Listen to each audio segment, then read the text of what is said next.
Jerusalema ikhaya lami, ilondoloze uhambe nami, zungangishilana Jerusalema.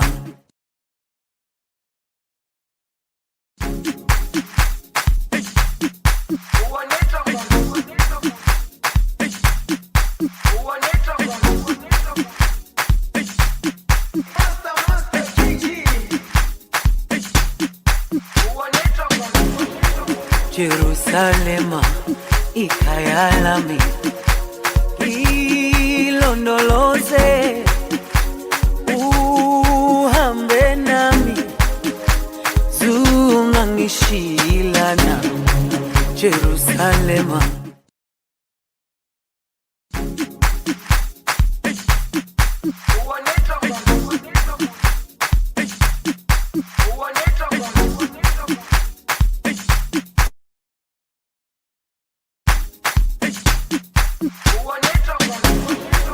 Jerusalema ikhaya lami, ilondoloze uhambe nami, zungangishilana Jerusalema.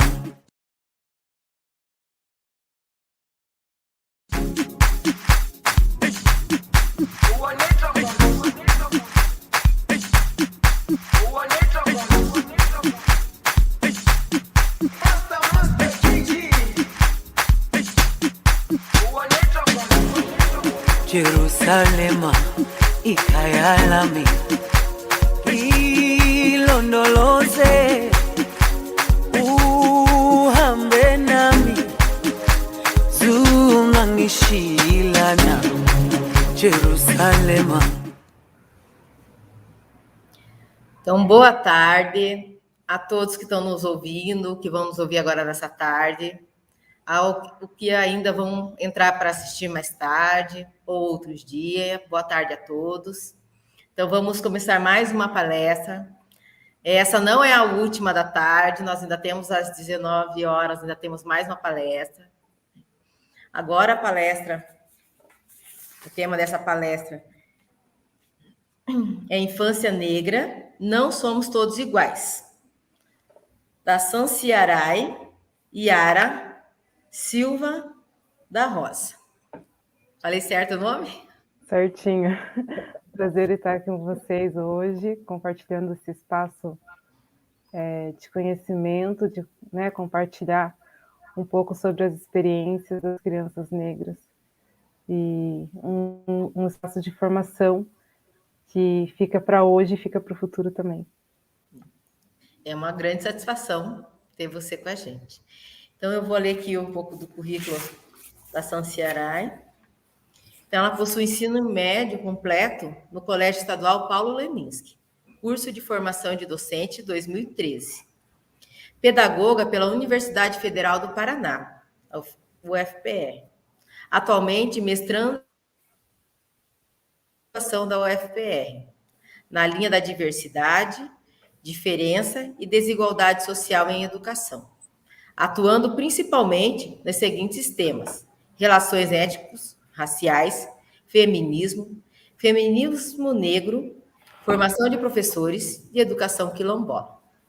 Então, vai vir a contribuir muito, trazer muitas reflexões, né, para que nós educadores, possamos refletir, né, e repensar nossas ações. Então, agora eu deixo com você e temos uma boa palestra. Obrigada. Então, mais uma vez, boa tarde para todos e para todas. Eu não vou ficar falando da minha trajetória, porque eu acho que já fui bem apresentada pela... Se faltou alguma coisa, você pode complementar, sempre. Mas é isso, né? Minha trajetória na educação começa em 2009.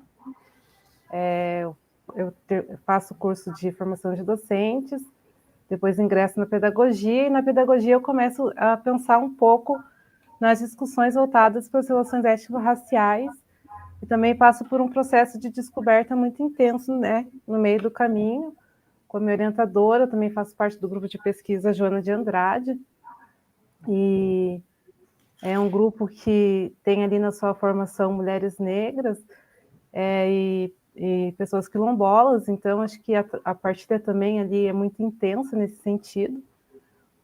E quando eu recebi o convite para estar aqui, a primeira coisa que eu pensei foi nessa formação primária, né, nessa questão da infância mesmo.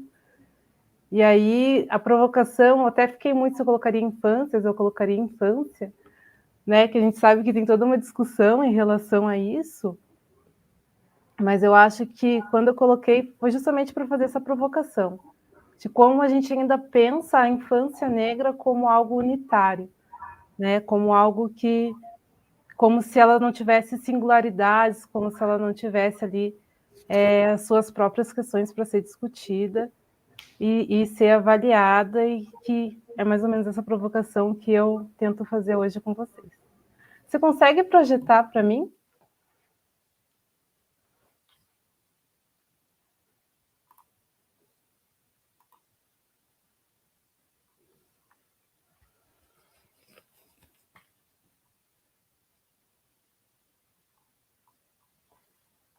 Eu não sei se deu certo aqui, eu não estou conseguindo ver.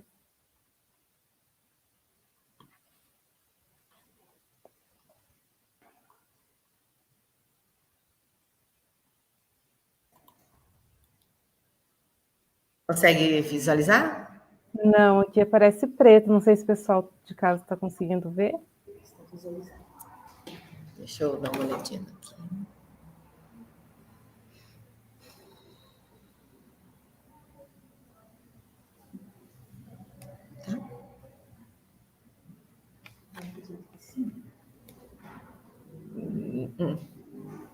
Vamos tentar novamente. Eu acho que não tá indo.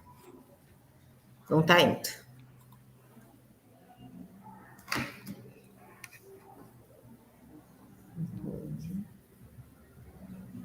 Vamos tentar novamente. Está me aparecendo lá?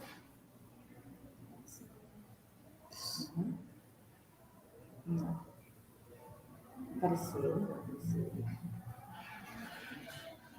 Deixa lá.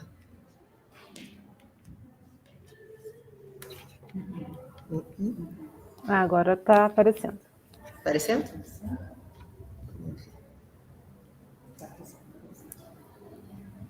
Então tá. Aí, se você puder passar para o próximo, já que aí é só a aberturazinha. Mas eu vou só abrir aqui isso. Aí.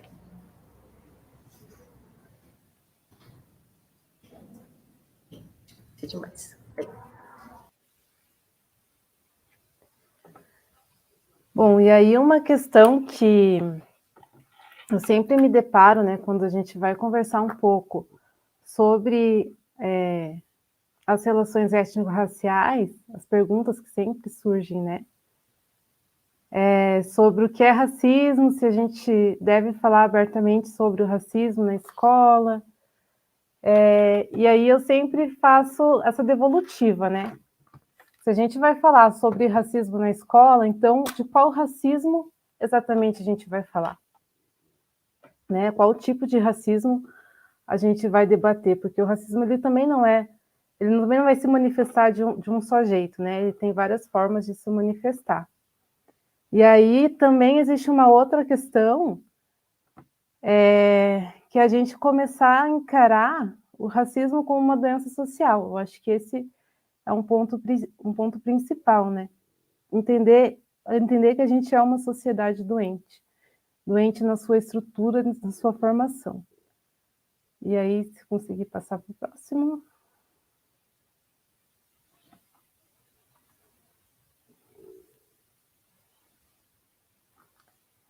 E aí, sempre quando a gente fala dos tipos de racismo, né?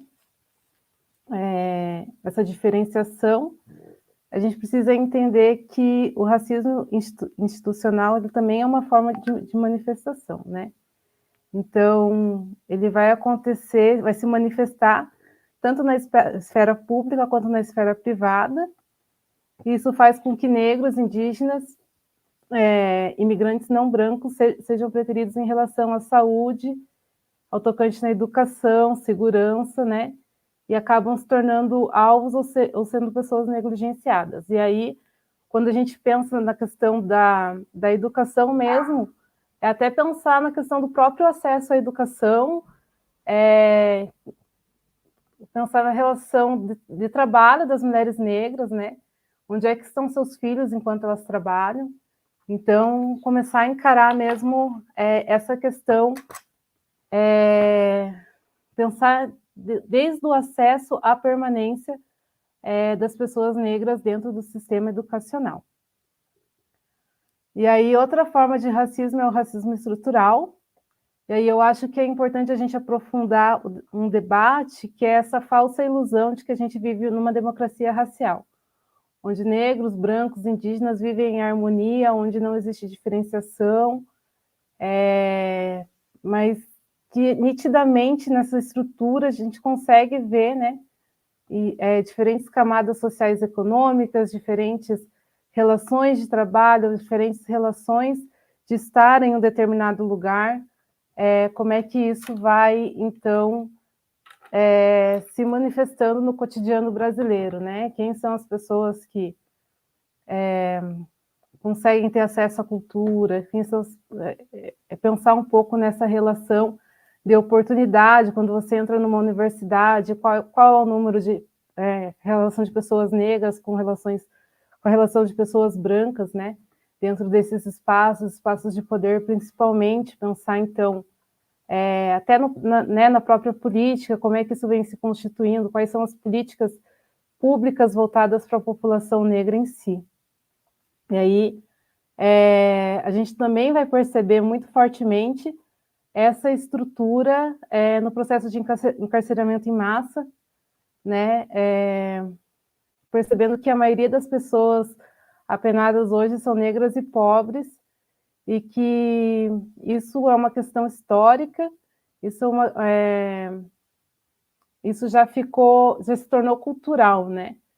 A gente vê aí um grande número de pessoas que muitas vezes não, como pessoas negras e pobres, principalmente meninos, né, meninos, especialmente aí, que muitas vezes acabam não cometendo crime, mas acabam sendo penalizados pela cor da sua pele.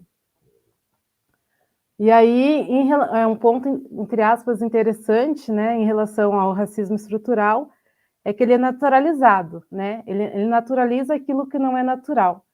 E aí, um exemplo disso que a gente vai ver são as próprias expressões, e aí eu acho que no tocante à educação a gente precisa cuidar muito de algumas expressões que a gente vem usando em sala de aula, né? Como é que fazer pelas coxas, da cor do pecado, se referindo às mulheres negras, serviço de preto, então denegrir, né? São expressões que estão enraizadas, inclusive, o racismo está enraizado, inclusive, na língua portuguesa. Então, esse cuidado de desconstruir um pouco, né? Essa questão, ela também se faz fundamental. E aí, quando eu digo que a gente precisa encarar um pouco essa questão do racismo como uma pandemia, entendendo que ela, né, que a gente está numa sociedade doente, é porque eu entendo que se a gente é uma sociedade doente, então logo a educação pode ser esse caminho para a cura dessa sociedade, né?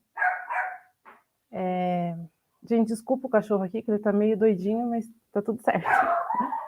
Então, começar a encarar isso, começar também a pensar de que forma isso vai atingir as nossas crianças, né? Como é que o racismo chega até as crianças, de que forma, por que meio, porque elas são essa construção dessa nova sociedade. E aí, durante o meu trabalho de TCC, eu fiz desenvolvido para as mulheres negras. E eu lembro que de intelectuais negras no curso de pedagogia, né? E aí uma das falas que me chamou muita atenção na época que eu fiz a entrevista com elas, foi que eu voltei para a trajetória delas, né? Comecei a pensar na trajetória delas. E aí, uma das falas que me chamou a atenção, eu trouxe para vocês, porque diz muito sobre a nossa infância, diz muito como as crianças negras são vistas e tratadas dentro de sala de aula. Então, o relato da minha interlocutora é o seguinte: na segunda série, eu queria ter o cabelo liso. Eu achava lindo. Tinha uma menina na minha sala que tinha o cabelo tipo chapeuzinho, tipo Chanelzinho, e eu ficava assim, nossa, que lindo. Daí, quando a mãe trançava o meu cabelo, eu fingia que tinha o cabelo liso, porque cada trancinha é como se fosse um fio. Daí eu gostava. Isso eu fazia com as minhas bonecas. Tinha uma boneca que eu prendia um lencinho e uma presilha no cabelo dela para parecer liso, sabe? E aí, quando eu questionei ela sobre a maior dificuldade encontrada na sua trajetória, ela respondeu: eu tinha muita dificuldade de me sentir bonita. Não que eu tenha hoje, eu acho que, na verdade, quando eu crescesse, eu ia ser bonita. Então, isso me deixava feliz, porque eu sabia que ia ter o cabelo liso. E aí, eu acho importante a gente entender também que a importância dessa representatividade positiva, né? A gente fala muito de trazer representatividade, mas a gente também tem o cuidado de olhar de que forma que essas representações estão trazendo. E outra coisa é entender que nenhum segmento da sociedade está livre do racismo. E aí eu acho que a gente precisa fazer o exercício também de olhar e entender essas individualidades, pois vai ser nos ambientes educacionais infantis que vai existir uma oportunidade para a criança negra criar outros sentimentos e despertar diferentes emoções. E aí o processo dessa construção de identidade, né, ela vai acabar sendo não só relativa ao outro, mas também a si mesmo, né? Tem uma música aí que está bombando na internet, né? E que ele diz, né? Tudo começou a dar certo quando eu aprendi a me amar. Então, eu acho que é um pouco isso, a gente ensinar as crianças a amar a sua própria beleza e não ter esse conceito, esse padrão de beleza voltada para o outro. E aí são nesses pequenos movimentos que a gente vai se deparar com o racismo, né? Em um ambiente onde a gente vai estar longe dos nossos familiares. E aí é compreender que muitas vezes a gente não consegue identificar no primeiro momento que determinada situação é um racismo. A criança não vai conseguir no primeiro momento dizer, nossa, olha ali, minha professora está sendo racista porque ela não penteou o meu cabelo, penteou da minha colega. Mas a gente vai guardando esses sentimentos, né? A gente vai nesses sentimentos de não... Essas pequenas ações, né? Diferenciação de tratamento, de não escovar o cabelo, da criança brincar sozinha, ou de prender o cabelo, mesmo que não seja uma coisa que a criança quer. Então, tudo isso vão deixando marcas na construção de identidade e da autoestima dessas crianças também. E aí, além da questão estética, o racismo também vai contaminar a vida afetiva desde muito cedo, né? É quase como se a afetividade nos fosse negada. E aí, eu acho que a gente tem um papel importante, né? Que é contribuir para que as crianças vivenciem um ambiente rico de experiências, onde a gente não encontre muitos estereótipos, né? Nesses ambientes, que a gente consiga romper com muitos desses estereótipos. E eu acho que isso é uma parte importante nos ambientes educacionais, uma vez, então, que a sociedade fortemente está marcada por esse tabu, né? Que está, então, demarcando qual que é o lugar da criança negra. E aí, muitas vezes, e aí nem é, né, de forma intencional, a escola acaba dando continuidade a um ciclo de preconceitos, né? Então, na medida que se propicia um espaço onde a criança possa viver de acordo com o seu nível de desenvolvimento, de forma lúdica, criativa, experiências nas quais elas se sintam valorizadas e aprendam sobre a diversidade, aqui a gente já está cumprindo né, boa parte aí do que os documentos vão nos trazer como nosso papel educacional.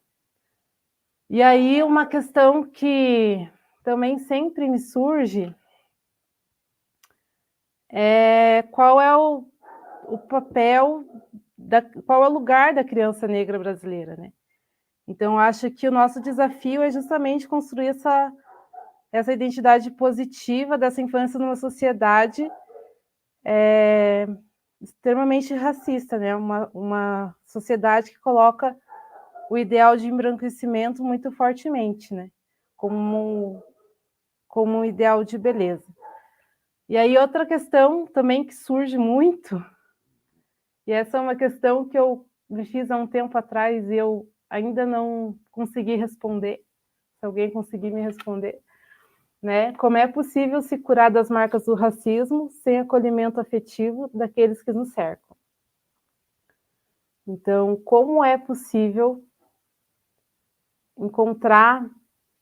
se encontrar em uma sociedade racista onde a gente não tem o acolhimento que deveríamos ter, né? Então, essa é uma questão que fica aí para a gente sempre estar pensando, porque é urgente que nós, adultos, né, e convivemos com as crianças em qualquer instância, nos responsabilize por garantir que elas se mantenham conectadas com as suas emoções, com seus sentimentos, né?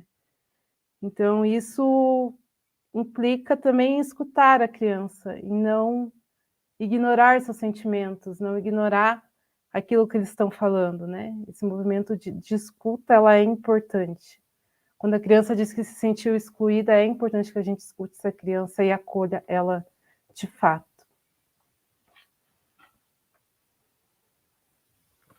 Se você conseguir passar para o outro slide. E aí, eu sempre me pergunto, né? A gente sempre tem falado muito sobre a proteção da infância, a proteção da criança. E aí o questionamento que fica são quais crianças têm direito à proteção? Né? Quais são as crianças que nós estamos protegendo? E qual criança ou Estado, de fato, tem se colocado a fazer essa proteção?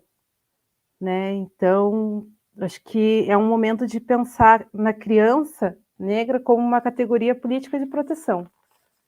Né? E aí existe um provérbio africano que diz que é preciso uma aldeia para cuidar de uma criança. E aí eu acho que isso, de fato, né, nos chama para o dever de, enquanto sociedade, zelar pelas infâncias de todas as crianças, né, crianças de diferentes etnias, de diferentes classes sociais, né, as crianças que vão compor, então, essas múltiplas infâncias brasileiras. Mas eu acho que também a gente precisa parar para refletir sobre a morte das crianças negras e pobres nesse país. Porque, como aldeia, a gente tem a responsabilidade de construir um mundo em que todas as infâncias possam viver e conviver de maneira segura, de maneira saudável, de maneira inclusiva, de maneira diversa, de maneira plena. Né? Então, que a gente possa abraçar essas crianças também que estão carregando um alvo nas costas. E aí eu trouxe um dado importante que vai dizer que... Deixa eu só abrir aqui certinho o número para não, né? Que no Brasil, no ano passado morreram 35 mil crianças e adolescentes. Desculpa, que entre 2016 e 2020 morreram 35 mil crianças e adolescentes assassinadas. Mais de 31 mil tinham entre 15 e 19 anos. E aí esses dados, né, vão mostrar que as crianças até 9 anos, 56% eram negras, 33% eram meninas, 40% morreram dentro de casa. E aí esse morrer dentro de casa é importante destacar que não necessariamente foram mortas por algum conhecido, né? Porque a polícia também tem matado as crianças dentro de casa. E de 15 a 19 anos, 90% são meninos e 80% são negros. Né? E isso dá, em média, 10 crianças e adolescentes negros mortos por dia de forma violenta no Brasil. Então, é um genocídio dos corpos negros que vem sendo sustentado por um Estado e por uma sociedade que tem um cerne, o racismo estrutural. E aí, a gente também tem vivido um outro momento que eu acho que é a percepção dos lutos coletivos, né? A gente cada vez mais tem vivido um luto coletivo. Enfim, por conta da pandemia e outras questões que vêm surgindo, e a gente sabe, né, que tem um alto número de pessoas negras atingidas, né? O racismo também vai aparecer na questão da saúde brasileira e tudo mais. Mas eu fico me questionando quando é que o luto será pelas crianças negras, sabe? Quando que a gente vai conseguir parar de olhar para essas crianças que se tornaram alvos e começar a sentir a perda deles, porque não é um, não é dois, não é três, né? E aí a gente também começa a olhar para essa questão apenas como número, e aí eu acho que é um perigo também. Acho que os números são importantes, sem dúvida, mas lembrar que são vidas, né? São pais que ficaram sem os filhos, são mães que ficaram sem os filhos. Então, essa é uma questão da gente lembrar dos seus nomes, lembrar de suas histórias e olhar para essas infâncias com muito mais cuidado. E aí, eu trouxe um slide aqui que ele vai dizer assim: ele não viu que eu estava com a roupa da escola, mãe. Foram as últimas palavras do Marcos Vinícius, de 14 anos. Morto a caminho da escola. Um enredo que pôs fim à vida de Agatha Félix, morta enquanto passeava com a família. Enredo que pôs fim à história de Cauê e Cauã. E também outras crianças e adolescentes mortos de maneira violenta, com um tiro que interromperam suas breves trajetórias. Ou crianças que presenciaram cenas violentas precocemente, como do menino Davi, que assistiu aos 7 anos à morte do pai, alvo de 80 tiros dentro de um carro da família. Um enredo que se repete e que tem como alvo crianças e adolescentes negros alvejados por balas perdidas. E aí, as balas, né, que a gente sabe que não é tão perdida assim, porque esses corpos têm cor, têm lugar, né, para estar. As balas que mataram as Ágatas, as Vanessas, o Marcos, os Paulos. Se eu conseguir passar para outra imagem, e tantas outras crianças e adolescentes, né? Eu sei que elas não foram disparadas por nenhum de nós. Eu entendo isso, mas, por outro lado, a gente precisa entender também que existe uma conveniência social em relação a isso.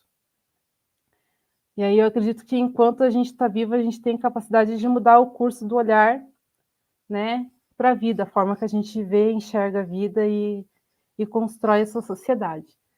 Então, a gente também tem o poder de escolher olhar para essas vidas, poder escolher olhar para as Ágatas, para os Marielles, para os Marcos Vinícius, né? Poder escolher ver os indígenas, poder escolher ver a comunidade LGBT, poder escolher ver quem é visto como indigno de existir de forma que a sua alma lhe ensina a ser. Poder escolher, mas não para isso. É necessário uma revisão ampla, geral e restrita das nossas vísceras históricas. E aí, isso significa que essa revisão ela é coletiva, mas que a responsabilidade da transformação ela vai ser individual, né? Ela é a cola para esse novo coletivo acontecer. E aí que a gente possa olhar para esses rostos e não ver eles como números, mas ver como infâncias roubadas, né? Infâncias que foram interrompidas por algum motivo racial, por algum motivo social, de classe, de gênero.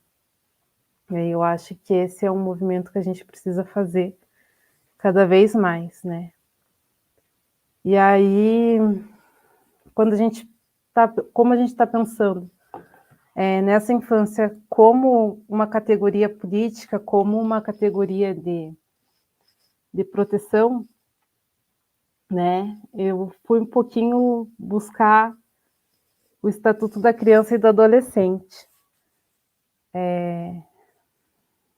E aí a lei vai nos dizer, né, que é papel da família, do Estado e da sociedade prover os direitos das crianças e dos adolescentes brasileiros.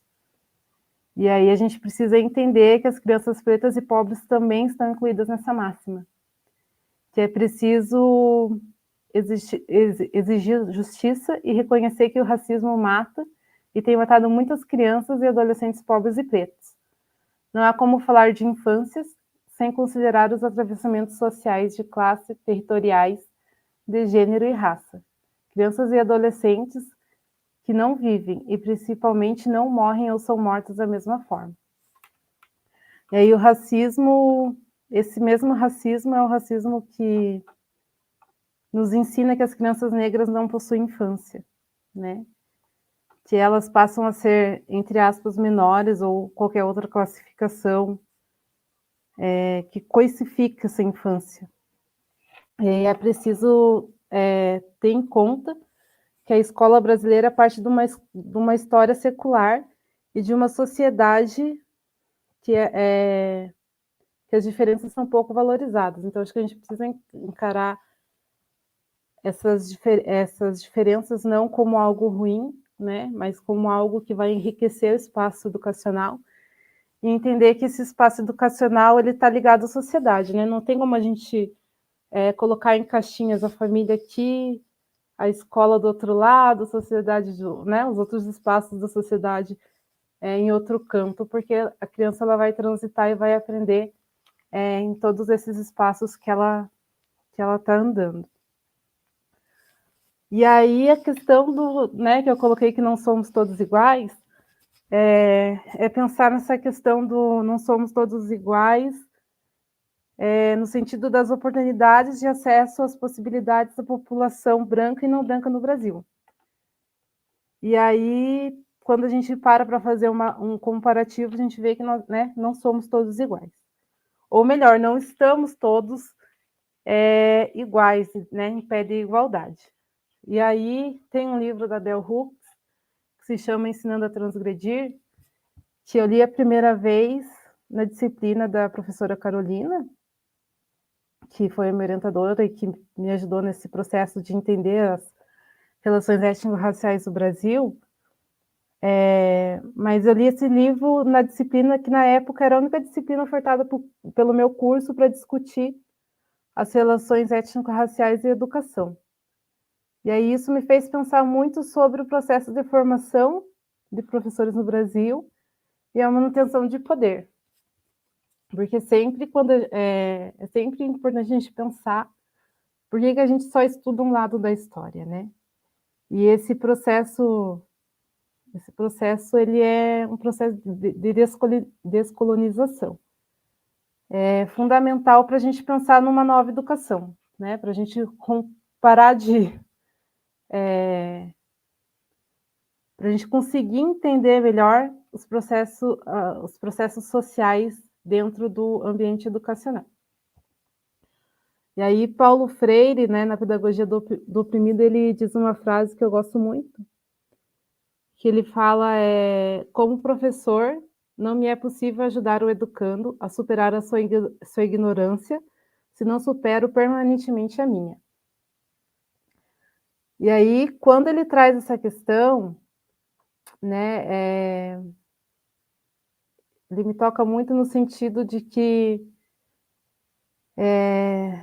ele dizia sempre que, também na Pedagogia do Oprimido, ele diz, né, eu me formo como educador, mas antes eu me formo como gente. E aí isso vai refletir também nas nossas práticas educacionais. A gente não pode fingir que as nossas concepções, inclusive concepção de educação, não vai estar ali presente quando a gente for planejar uma aula, planejar uma atividade para os nossos alunos. E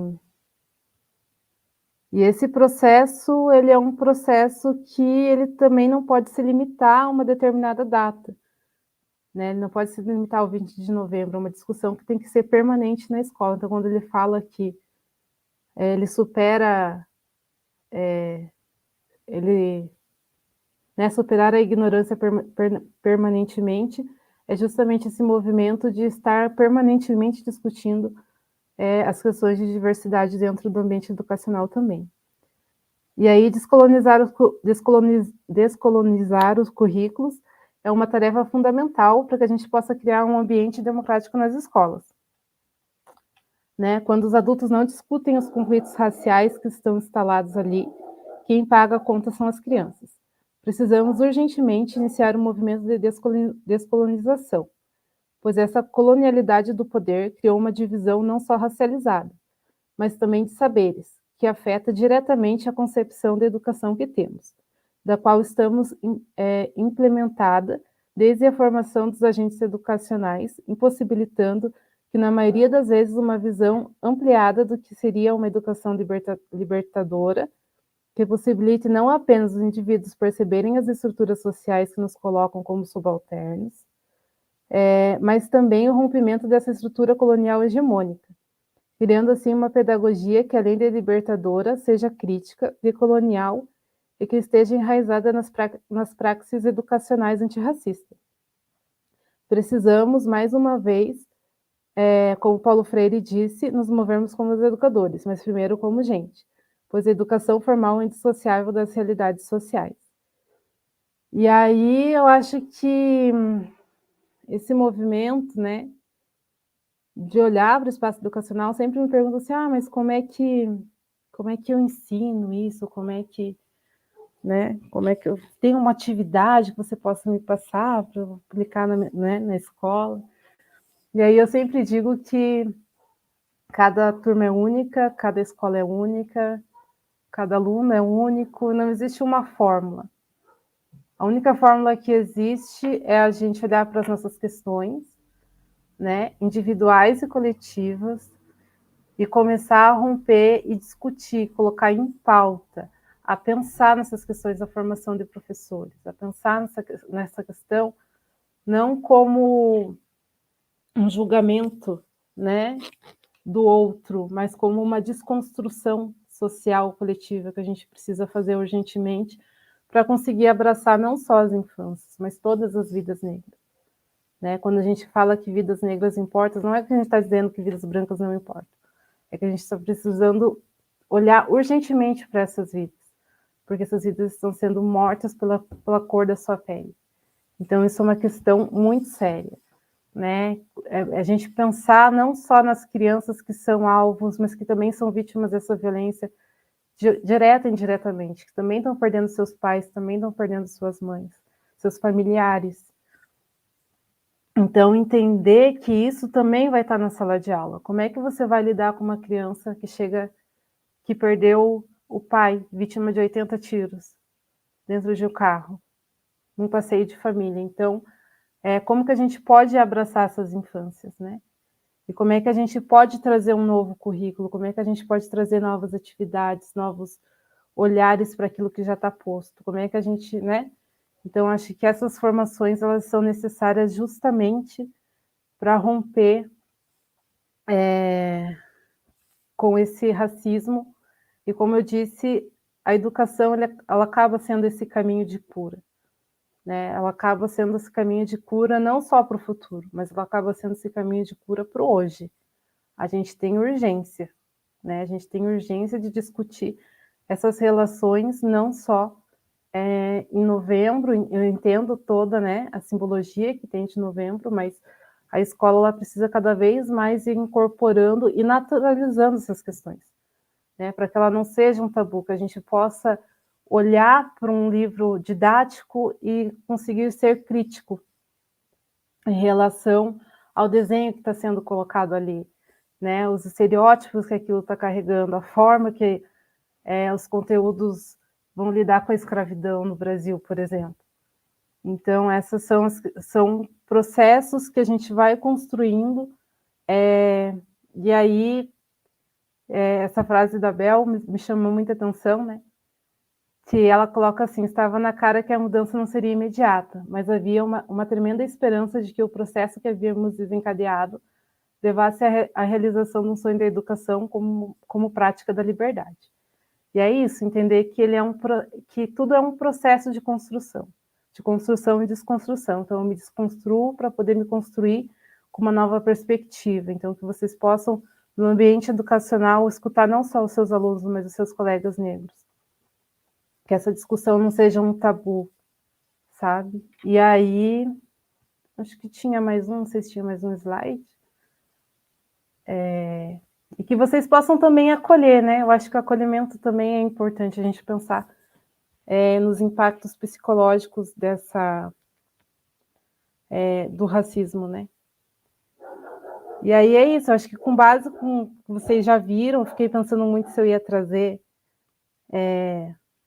alguns exemplos, mas eu acho que o webinar está bem completo e eu tenho certeza que vocês vão sair daqui olhando para a questão racial com mais amorosidade e compreensão, entendendo que o racismo não é mimimi, a gente está vivendo numa época em que as pessoas negras estão sendo muito atacadas, né? Então, com um discurso muito conservador, mas eu tenho certeza também que a conduta de vocês vai ser diferente no ambiente educacional. Só pelo fato de vocês estarem aqui, dispostos a ouvir cada um que já passou por aqui, que ainda vai passar, isso mostra que vocês são profissionais comprometidos com a educação e comprometidos com fazer diferente, né? De estar conectado com a educação e querendo cada vez mais estar melhor, estar ativo dentro do espaço educacional. É isso, muito obrigada. Nós que agradecemos, você trouxe bastante reflexões, né? Dados muito tristes, né? Como eu falei hoje para as meninas, assim, eu estou vivendo uma semana muito emotiva, né? De muitas falas, de muita reflexão, de muito pensamento. Isso só faz a gente crescer, né? Enquanto pessoa. Teve aquela frase que você deixou ali no ar, né? Para todos pensar, e é muito boa a reflexão, né? Como é possível se curar das marcas do racismo sem acolhimento afetivo daquele que nos cerca, né? Repetindo aqui, porque eu achei de extrema importância, né? De como eu, professor, posso acolher essa criança no âmbito escolar, né? De como eu, professor, posso tratar questões do meu bairro, né? Porque às vezes não é somente dentro da escola, é fora da escola, né? Coloquei para as meninas assim que, enquanto mãe, né, a gente tenta cercar os filhos da gente de tudo quanto é maneira, né? Mas quando eles crescem e começam a bater asas e começam a ver por si só, né, que o mundo aí fora é cruel, né? Essa semana minha filha vivenciou uma situação dentro do ônibus, né? E que isso chocou bastante ela, pelo fato de que a pele dela é bem mais clara que a minha, e ela viu que uma pessoa sentou do lado de uma pessoa negra e levantou ao mesmo tempo quando percebeu que era uma negra, sabe? Isso marcou demais ela, né? Pelo fato que ela não está acostumada a visualizar, porque tudo quanto foi âmbito eu tentei cercá-la todas, né? Porque eu tenho 4 meninas, então nunca deixei com que fosse atingido diretamente, né? Só que quando crescem, bateu asa e elas vão ver que o mundo não é só flores, né? Não, que realmente tem essas maldade, tem pessoa maldosa, tem pessoa que às vezes tem algumas ações que estão enraizadas e acabam tendo falas ofensivas, gestos ofensivos, né? Muitas vezes não fala, mas só o gesto, a ação já transmite uma insegurança, já mostra a questão de preconceito, só pelo olhar, só pelo se afastar, né? Só pelo fato de segurar a bolsa e prender assim quando uma pessoa negra passa perto, ou você entrar num mercado, você entrar numa loja e ficar te cercando, né? Por mais que não fale nada, mas a percepção é muito grande, né? Então, quando você fala da questão das marcas, é profundo, né? É refletivo, né? E eu gostaria que todos pensassem muito em todas as ações, né? Como cercar essa criança, como auxiliar essas famílias, né? Que a gente, como você falou, a gente trabalha com as infâncias, né? E realmente essas infâncias, a gente tem que cercar de afeto, né? A gente tem que tomar cuidado com o que a gente apresenta para essas crianças, de que forma que a gente apresenta, né? Não adianta eu só pegar uma atividade pronta lá do Google e, assim, a minha sala é diferente da sala da minha amiga e, às vezes, acaba fazendo uma troca, né? Só que, assim, não é aquilo que eu estou precisando nesse momento. Eu preciso de um outro tipo de atividade que vai me ajudar com as crianças que eu tenho na minha sala, né? Então, quando você fala que é possível, como é possível curar marcas, eu, professora, eu tenho que ver quais as marcas que tem na minha sala, né? Então, foi muito importante essa tua fala. E, sim, estou vendo ali os professores colocando, né? Essas marcas não se curam, mas podem aliviar, sim. É isso mesmo, professora. Né? Tem algumas falas aí, cada palestra, percebo o quanto precisamos mudar. É verdade, Carolina. Realmente. Precisamos mesmo acolher essas crianças, ajudar essas famílias. De forma geral, né? Não somente os negros, como os índios, como, né, os ciganos que a gente está conversando, né? Então, assim, realmente a gente precisa acolher essas crianças. E de que forma acolhermos? Da melhor maneira possível. Ótima palestra. Pessoal, vocês têm alguma pergunta para estar fazendo? Podem fazer, que esse é o momento. Vamos aguardar, acho que... Não, o pessoal, a princípio, só está agradecendo mesmo, né? E reforça ali que é pura realidade, né? Que é verdade, né? Você tem mais alguma contribuição, Sanciara? Eu acho que é isso mesmo, acho que a gente pensar nesse acolhimento, pensar nessas marcas, acho que isso você trouxe é muito certeiro, né? De pensar quais são as marcas do meu aluno, né? Quais são as marcas que estão no chão da minha escola. E pensar nessas infâncias como isso que você colocou, né? E que eu coloquei antes, é longe da família que essas crianças vão sentir, Sim. de fato, né? O impacto do racismo. A gente sabe, as mulheres negras são as que mais sofrem violência obstétrica no Brasil. Então, essa violência ela começa desde o ventre, né? Sim. Então, o máximo que essas mães conseguem proteger, sem dúvida, elas vão proteger seus filhos. Verdade.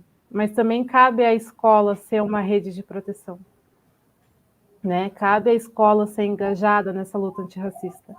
Cabe aos professores, se o meu colega não é, eu vou ser. Então, tenham isso em mente, né? Tenham isso nas atividades, na forma que vocês olham e projetam as atividades de vocês.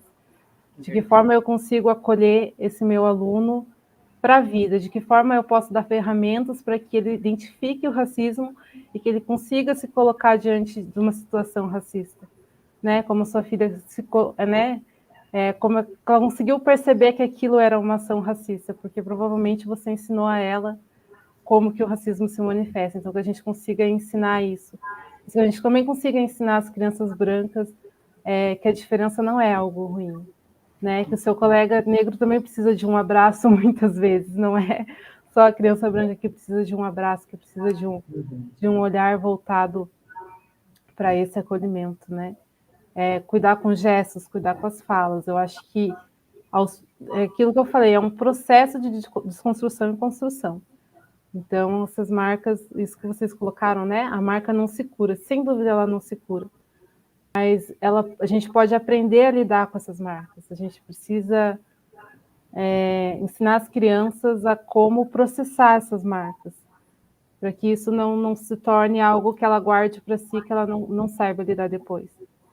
Né? Porque a infância é só o começo de muitos enfrentamentos que ela vai ter durante a vida. Ela vai ter enfrentamento na juventude, ela vai ter enfrentamento na vida adulta, quando ela for procurar um emprego. Então, assim, quanto mais a gente conversa sobre as questões raciais, quanto mais a gente consegue incluir essas questões e dar ferramentas para que essas crianças se defendam, mais a gente vai construir, não só as crianças, mas aí eu acho que também tem o papel da família importante, a gente acolher as famílias também dentro da escola. e dar para, né, para os pais essas ferramentas, eu acho que a gente consegue construir uma sociedade mais igualitária e com equidade. Então, tem uma pergunta ali, que a professora faz uma indagação, ó, pensando no que a palestrante falou da sociedade doente, me despertou uma preocupação, pois a doença não é crime. Como tratar o que é uma doença sem as devidas punições? Ela faz uma indagação ali. Na verdade, é isso, assim, a gente sabe que é um crime quando eu coloco um crime que, inclusive, as próprias delegacias têm muita dificuldade de lidar, né? Quando você vai fazer um boletim de ocorrência contra o racismo, e aí eu acho que é um ponto que isso também é estrutural, né, e institucional, você não consegue fazer um boletim como racismo, você consegue fazer como injúria racial. Então, quando eu coloco essa doença, eu coloco no sentido de formação social, né? Uma formação social que nas suas raízes, é como uma planta, né? Que na raiz ela está doente, que ela precisa ser tratada. Então, as punições elas vão vir, mas elas são muito lentas ainda no Brasil, né? Eu tenho um processo de racismo há mais de 10 anos, então isso diz muito, e eu era de menor, então está sendo tratado pelo Nucria. Então isso diz muito o fato de como a gente lida com essa punição também.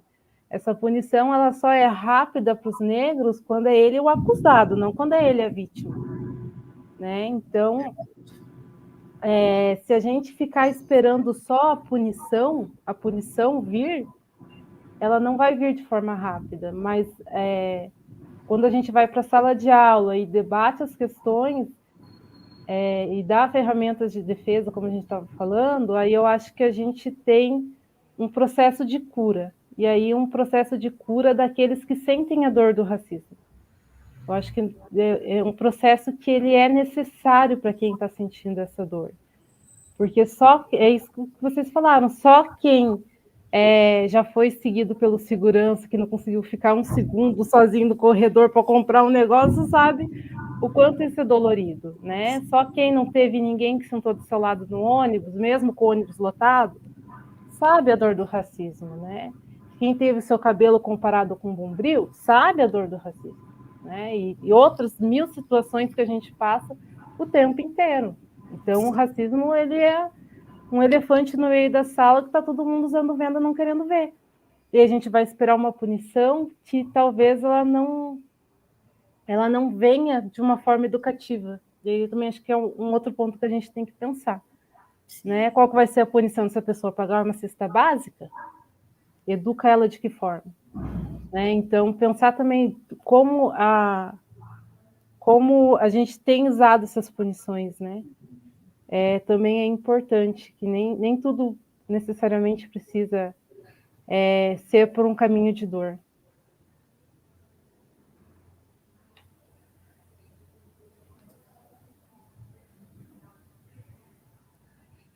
A professora coloca ali a questão das características físicas, né, de todos, né? Que é possível de trabalhar de forma natural. Né? Sem dúvida, eu acho que a gente tem, isso que eu estava falando, naturalizar cada vez mais as relações raciais, naturalizar, mas também exaltar, porque quando eu li ali a questão da minha interlocutora, que queria ter o cabelo liso, né? Como padrão de beleza, é porque para as pessoas brancas o padrão de beleza ele já está colocado. O que é ser bonito já está colocado, né? E para as pessoas negras isso ainda é uma construção. Então, quando você valoriza um nariz largo, um cabelo cacheado, isso é um processo de construção de identidade. A gente tem uma população mais de 50% negra. A gente liga a televisão, a gente raramente consegue encontrar. Agora tem feito personagens de desenho infantil negros, né? Mas é uma discussão ainda muito recente, que ainda está começando a surgir. Os desenhos brasileiros mesmo, pouco têm incorporado personagens negros nas suas narrativas. Na verdade, está engatinhando, né? Está engatinhando. Exatamente. Então, a gente ainda está num processo de construção muito lento, né? Para a gente ter essas referências positivas. Então, sempre pensar assim, não é desmerecer a beleza branca, não é nesse sentido. Mas é de criar possibilidades de autoestima, das crianças negras, né? E aí, quanto dos meninos, quanto das meninas negras, porque se vocês colocarem ali no Google relato de racismo, vai ter muitos. Vai ter muitos, gente. Relatos de racismo na escola, vai ter muitos. Né, de professora mandando bilhetinho para raspar cabelo porque Black Power atrapalha a aula. Né? Mas a gente não vê bilhetinho mandando, né, para crianças brancas rasparem o cabelo porque está atrapalhando a aula. Então, a gente sabe que isso é tudo um reflexo do racismo. Mas a gente só vai conseguir entender esses reflexos, né, de que forma esses reflexos atingem se a gente começar a discutir de fato o racismo dentro e fora de sala de aula. Fazer essa desconstrução quanto gente primeiro, para depois fazer como educador. Então, uma professora, ele quer uma professora ali, ela coloca assim, Jesus vem numa religião de pessoas bem escuras, mas o estereótipo dele é uma pessoa branca de olhos claros. Não tem lógica, levando em consideração onde ele nasceu. Isso realmente, né? Até ontem a gente estava discutindo, uma das assessoras trouxe a questão do Egito, né? Vem falando, porque assim, parece que não fica na África, né? Quando a gente fala, as pessoas demoram, mas fica na África, né? Aquele que demora a perceber, né? Essas questões. Então, realmente, a apresentação é dessa forma mesmo, né? É uma pessoa de pele clara, né? De olhos claros, né? E é uma pessoa branca, que é estereótipo, né? Plantado. Tem uma outra situação aqui, deixa eu ver. É a importância de trabalhar lendas e histórias africanas na educação infantil. Isso, acho que desde a base, né, Cacê? E aí, Leoni, não é só as histórias africanas, mas também as histórias brasileiras, né? A gente tem muita da cultura afro-brasileira aí sendo desenvolvida, que já foi desenvolvida, e de pouco se tem trabalhado. Então, buscar também compreender um pouco mais o que tem aqui, do que tem lá, jogos, brincadeiras, histórias. A gente tem um mundo de possibilidades, de livros, de referências que podem ser trabalhadas em sala de aula, né? E que podem estar fazendo essa naturalização da discussão racial em sala de aula. Então, você colocou num dos seus slides ali a questão das vivências lúdicas, né? De trazer inúmeras vivências, né? Isso aí eu achei bem interessante, né, na discussão, né? E não só lá na parte da educação infantil, mas levar para o primeiro, segundo, terceiro, quarto, quinto ano, né? Eu acho que daí isso traz uma naturalização, né, dessas questões. Aí tem colega aqui, ó. O Alto da Compadecida, ele falando. A gente tem muita coisa, e aí só voltando um pouquinho na questão da Natália ali, do estereótipo, né, que ela colocou, e da questão que a gente também possa cuidar um pouco sobre as crianças de religião de matriz africana, né, que a gente também possa olhar para esse acolhimento delas, cuidar de que forma a gente está levando a questão da religiosidade para a sala de aula, né, que a gente não demonize essas religiões, que a gente não demonize essas crianças. A gente também vê muitos casos de crianças que não podem usar suas guias em sala de aula, né? E essa questão também da própria ideia de embranquecimento, né? Ela é uma questão que vem sendo muito discutida, né, por quem estuda as relações étnico-raciais. Então, não é só Jesus que vem sendo embranquecido, né? Tem outras entidades, outros santos, quando ele coloca o Alto da Compadecida ali, se a gente pensar na própria Nossa Senhora, então você tem um padrão de beleza que é colocado como branco, e que isso vai refletir também nas religiões, assim como vai refletir nas bonecas, como vai refletir nos filmes, nos desenhos, nos livros. Então, essa busca por esse material, a Elaine ali colocou, né, material diversificado. Isso, Tem muito material diversificado. Então, essa busca por esse material, que ele possa fazer um acolhimento e naturalização dessas discussões, ele é fundamental, e que a gente possa demarcar esses territórios. Que a gente possa demarcar que isso é parte da cultura afro-brasileira, que isso é parte da cultura africana, que isso vem de pessoas negras. Então, esse é um processo que a gente também precisa, mas que a gente precisa primeiro conhecer para poder usar de forma positiva esse material também. Bem isso. Até porque nós temos uma escola laica, né? Exatamente.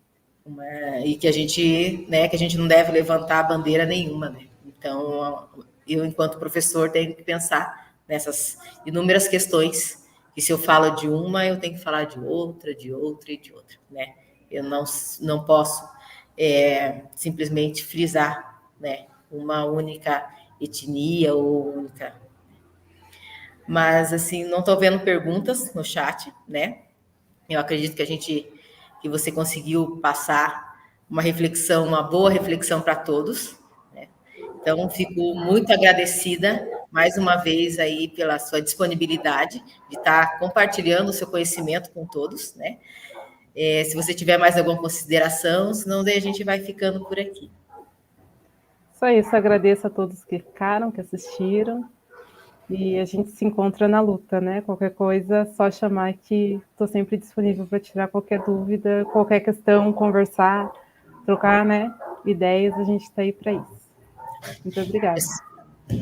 Nós agradecemos muito. Pessoal, não esqueça, à noite nós temos mais uma live, que é com a professora Alana, tá? Então, não esqueçam e esperamos vocês lá. Então, muito obrigada. Até mais, então, Sanciara. Até.